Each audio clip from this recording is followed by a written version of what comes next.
वर्षातील सर्वात दुर्मिळ योग मार्गशीर्ष महिन्यातील गुरुपुष्पामृत योगावर आणि मार्गशीर्ष महिन्यातील गुरुवार या दिवशी आलेला आहे।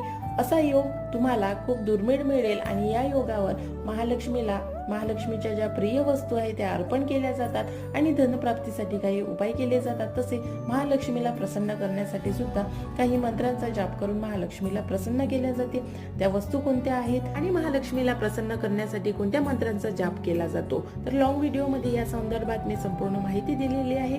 उद्या 28 डिसेंबर मार्गशीर्ष महिन्यातील तिसरा गुरुवार आणि या गुरुवारी गुरुपुष्पामृत योग आलेला आहे। त्यामुळे हा गुरुवार अतिशय दुर्मिळ आणि अतिशय शुभ योग मानला जात आहे। तर म्हणून तुम्ही महालक्ष्मीला अवश्य प्रसन्न करा।